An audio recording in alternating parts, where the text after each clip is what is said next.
Electrical engineering में electrical machines के अंदर एक बहुत इंपॉर्टेंट डिवाइस होती है ट्रांसफार्मर। तो ट्रांसफार्मर क्या करता है, एक सर्किट से दूसरे सर्किट में पावर को ट्रांसफॉर्म करता है, एक जगह से दूसरे जगह पर पावर को भेजता है। ट्रांसफार्मर मेनली जो होता है उसमें दो वाइंडिंग होती है, एक एचवी और एक LV.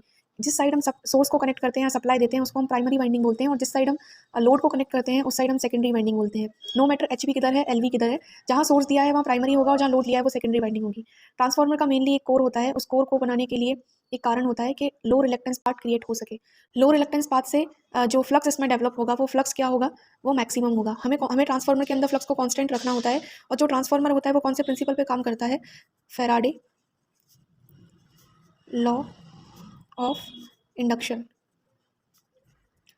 Faraday law of induction पर ट्रांसफार्मर वर्क करता है। ट्रांसफार्मर मेनली दो टाइप्स के होते हैं, step up transformer and step down transformer. Step up transformer हमेशा वोल्टेज को स्टेप अप करता है बट करंट को डाउन करता है, क्योंकि पूरे सर्किट में हमें पावर जो है वो कांस्टेंट रखनी होती है। पावर कांस्टेंट करने के लिए V इंटू आई में अगर वोल्टेज स्टेप अप हो रहा है तो करंट स्टेप डाउन होता है। स्टेप डाउन ट्रांसफार्मर हमेशा वोल्टेज को स्टेप डाउन करता है और करंट को स्टेप अप करता है। यहाँ भी सेम कंडीशन है, अगर पावर को कांस्टेंट रखना है तो वोल्टेज अगर स्टेप डाउन कर रहे हो तो करंट को स्टेप अप करना पड़ेगा।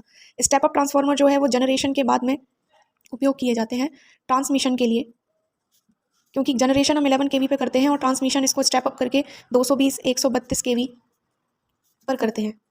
इसके बाद अगर हम स्टेप डाउन की बात करें तो ये हम डिस्ट्रीब्यूशन में यूज़ करते हैं, जिसमें हम 11 kV को बदल देते हैं 440 वोल्ट में, या फिर स्टेप डाउन हम 33/11 kV भी करते हैं सब स्टेशंस पे। आगे फैराडे लॉ ऑफ इंडक्शन क्या है ये हम नेक्स्ट वीडियो में देखेंगे, और ट्रांसफार्मर किस तरीके से फ्लक्स जनरेट करता है, वोल्टेज जनरेट करता है, वो नेक्स्ट वीडियो में देखेंगे। Thank you.